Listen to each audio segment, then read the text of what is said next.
A convocação da seleção brasileira foi feita e não foi muito legal não, a gente vai comentar aqui sobre, vocês vão entender tudo que eu vou falar pra vocês. É o seguinte, já vamos começar aqui então com os goleiros. A gente tem aqui no gol o Ederson, que já vinha sendo convocado há muito tempo pela nossa seleção brasileira. E a gente sabe do retrospecto, do histórico desse goleiro. E sim, é um goleiro excelente, um goleiro muito bom e eu concordo com a convocação dele. A gente tem o Bento que a gente já sabe que no Al Nassr não veio fazendo aquelas temporadas, que vem tendo sua falta de sequência, essa é a grande verdade. Mas que o Ancelotti parece que está confiando muito nele, pelo que ele vem fazendo nos treinamentos, pelo que ele vem demonstrando. Novamente convocado, aí já começa também um questionamento. E agora o outro principal, que veio na última convocação vindo muito mal em atuação, mas a gente tem que colocar uns deméritos nele ainda, é o Hugo Souza. A gente lembra do jogo contra a equipe do Japão, que veio uma seleção muito mista de testes para Carleto Ancelotti. Mas a verdade é que o Hugo Souza não foi muito bem nessas partidas, parece que se desentendeu dentro de campo, foram gols que tomou muito fáceis, frangos. Mas a gente tem que entender que foi, eu acho que o primeiro jogo de titular dele na seleção brasileira e que existe aquele fator pressão, que pô, você tá assumindo a titularidade, não é um bagulho fácil numa seleção também não. Apesar de que também ele não teve culpa em alguns lances, ainda assim é favorável a gente ter o Hugo Souza em quesito pênaltis, mas tem outros goleiros também que são muito melhores no futebol brasileiro e no futebol mundial, que poderiam ter lugar muito bem aí do Hugo Souza. Mas ele acabou sendo convocado, é um pouco questionável, sim, pelos seus erros, mas do mesmo jeito ainda assim ele merece estar aqui, porque veio atuando muito bem pela equipe do Corinthians e atende aos conceitos do senhor Don Ancelotti, tá? E aí, a gente vai pra zaga com o Éder Militão, que aqui não tem questionamento quanto ao Éder Militão, joga muita bola, veio tendo algumas lesões durante os últimos tempos, mas ainda assim conseguiu desenrolar, tá tendo boas atuações, foi convocado. E aqui vem a maior polêmica. Assim, eu acho que foi a maior polêmica de todas da convocação, que é o Fabrício Bruno.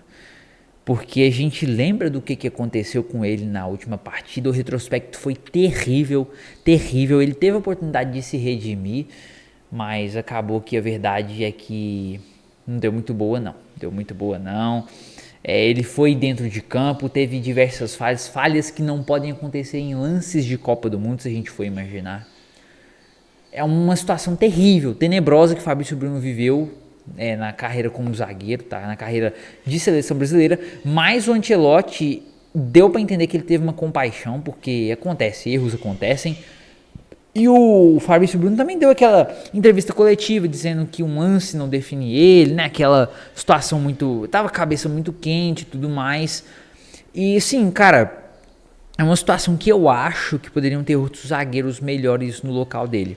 A gente tem o Léo Ortiz que, beleza, vem de lesão e tá se recuperando, mas quando se recuperar, eu acho que tem vaga no lugar do Fabrício Bruno.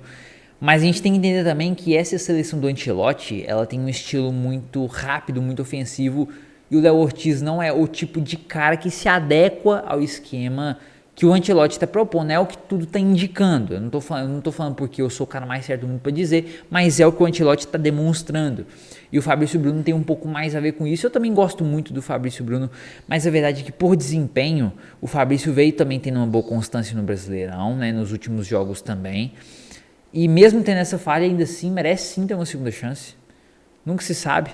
Às vezes pode ser que ele venha a ter se redima nessa zaga, seja um cara que consiga fazer um bom desempenho dentro de campo, tá bom?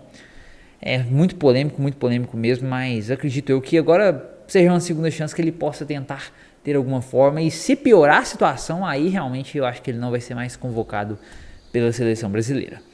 Temos também Gabriel Magalhães, que não tem nenhum que questionar, veio fazendo diversas excelentes atuações pela seleção brasileira enquanto esteve de titular, não tem o que se questionar, muito boa convocação. E o Marquinhos também, que veio sendo muito bem, é um dos pilares dessa seleção, é um dos esqueletos, dos ossos do esqueleto dessa seleção, não tem jeito dele não estar aqui também na seleção. E aí, a gente já tem algumas outras novidades nessa seleção. A gente começa na lateral com o Alexandro, lá do Flamengo, foi convocado, tá vindo muito bem, a gente sabe muito por conta dessas atuações dos últimos jogos e principalmente pela Libertadores, que foi excepcional no jogo, tanto defensivamente quanto ofensivamente, merece de muito tempo estar nessa seleção brasileira.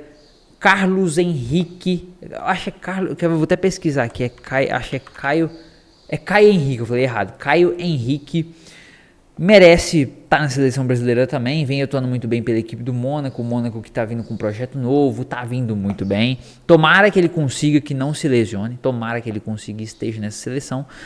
E aqui a gente tem um cara que é da velha guarda, que já tem tempo de seleção, mas que, pelo menos na opinião de muita gente, e na minha também, ele não deveria estar, que é o Danilo.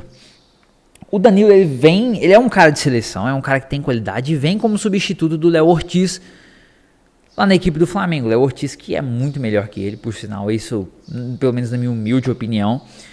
E o Danilo, assim, cara, que entrou quando precisou, entrou bem. Mas não foi aquele cara lá excepcional que fez total diferença dentro de campo. A verdade é que eu acho que essa convocação dele tá um pouco suspeita, vamos dizer assim. Poderia ter sido outro lateral ali no local dele, mas enfim, né? Decisões de Dom Carleto Ancelotti que não convém, é a opinião dele. Wesley também da Roma, ex-Flamengo, que vem muito bem dentro de campo também, principalmente, né, pela equipe da Roma, vem tendo seus bons lances, tomara que também não se lesione. Outra novidade é o Luciano Juba, que já vinha de muito tempo merecendo, mas vinha de muito tempo merecendo essa convocação. Porque vinha atuando, vem tendo uma boa constância pela equipe do Bahia de Rogério Ceni, vem sendo lateral muito ofensivo, também consegue defender muito bem. Então, assim, são opções que o Ancelotti tem agora nessa seleção em questões de laterais mais ofensivas, um jogo mais dinâmico, mais ofensivo, que tem muito a ver com o que o Carlo Ancelotti quer propor dentro de jogo, propor dentro de campo. Com certeza foi uma ótima convocação do Luciano Juba, que agora tem potencial. E o Paulo Henrique, né, que a gente não tem nem o que dizer. No Vasco da Gama vem atuando muito bem dentro de campo, vem tendo sua constância. No último jogo, apesar de que perderam para a equipe de São Paulo, ainda assim vieram tendo uma boa constância dentro de campo. Paulo Henrique merece e demais estar nessa seleção, também muito por conta do que fez na última convocação. E aqui a gente tem a trinca de meio campo com uma única novidade, que é o Fabinho, né? Fabinho, que estava lá no Al Ittihad, né, equipe do Benzema. É um cara assim, que eu vou ser sincero, eu não tô acompanhando muito o futebol dele, mas se ele foi convocado é provavelmente por um novo teste, pelo que ele tava vindo fazendo lá.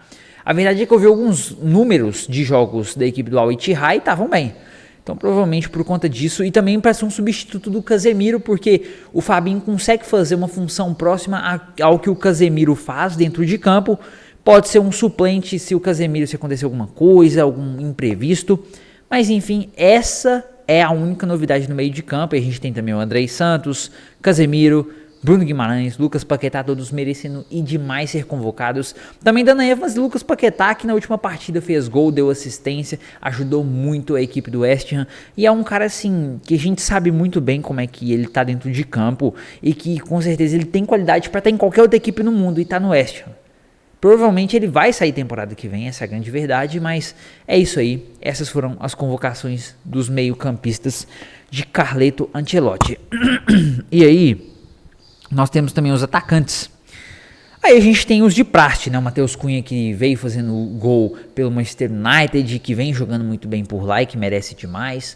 Tem também o Luiz Henrique do Zenit, que na última convocação não foi tão bem, mas tomara que ele volte até aquele futebol que ele demonstrou quando foi convocado pela primeira vez, que destrua, que jogue muito, que ele é um cara muito bom dentro de campo. Tem o Vini Júnior, que na última convocação veio bem, que no último jogo pelo Real Madrid também veio bem, é um cara que merece realmente estar nessa seleção brasileira. João Pedro, que não vem de tão boa constância no Chelsea, mas que é um pilar dessa seleção brasileira, é um dos ossos desse esqueleto da seleção brasileira. O Estevão, que vem jogando bola pra caramba, e a gente sabe muito bem. A equipe do Chelsea está começando a lapidar esse jogador, está fazendo com que ele se torne um grande craque dentro de campo, e é o que está acontecendo. Não que ele apareça em todos os jogos fazendo gol, mas ele aparece nos jogos, ele aparece. De alguma forma ele vai estar lá dentro de campo. Vai estar dando assistência, às vezes vai estar fazendo gol, que é o que aconteceu nas últimas rodadas. O Estevão, que é um excelente jogador, que é muito jovem e que é o futuro camisa 10 da seleção brasileira, eu tenho certeza disso aí, tá?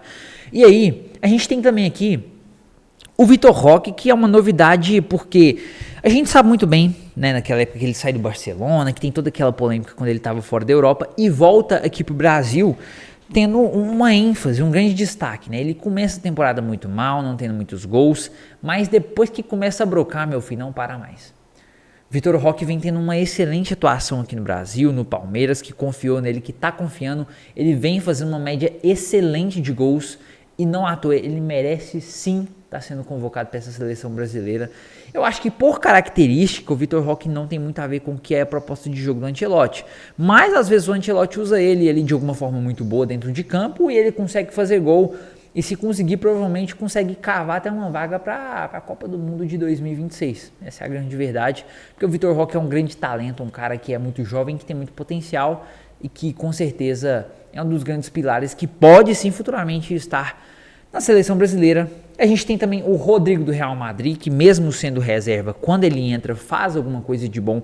Ele é um cara que tem características muito boas, é um cara driblador que também é um camaleão adaptativo, consegue ir na ponta esquerda, consegue ir na ponta direita, consegue ir no centro, consegue jogar em qualquer função do ataque. O Rodrigo pode aparecer, ele pode fazer qualquer tipo de função, pode ser meio de campo. O Rodrigo tem qualidade, ele é um camisa 10, um cara excelente dentro de campo.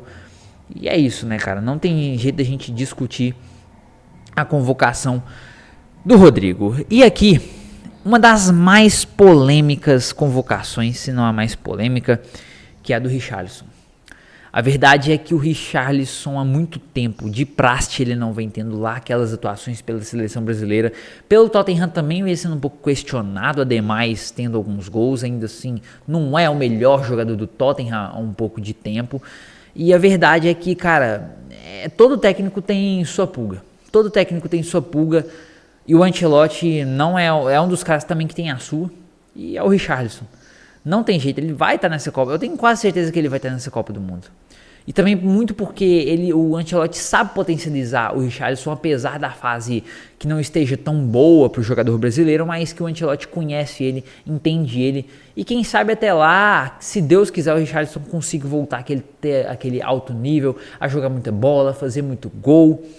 E é isso, né? É o carrapato do Ancelotti que vai estar nas convocações. E um destaque também é o Neymar, né? Que a gente sabe que voltou no jogo contra o Santos, na última rodada, mas que aquele negócio tem que se adaptar fisicamente, tem muita coisa para acontecer com ele, e eu acho que ele vai estar na próxima Copa, independentemente dessa fase que ele esteja vivendo. Neymar é o craque, Neymar é o cara que precisa de estar lá, é um dos líderes. Talvez, eu não duvido que, mesmo que a gente saiba que é uma pulga do Ancelotti, ele tire o Richarlison para convocar o Neymar. Pode acontecer. É difícil? Sim, mas pode acontecer. Enfim, é uma convocação muito polêmica, são coisas irreais que estão acontecendo também com essa convocação de alguns jogadores. E é isso, eu espero que vocês tenham gostado dessa análise breve sobre essa convocação, que eu não gostei. Então já segue nosso canal para mais análises e também comenta algum outro tema que a gente pode fazer de vídeo. Tamo junto.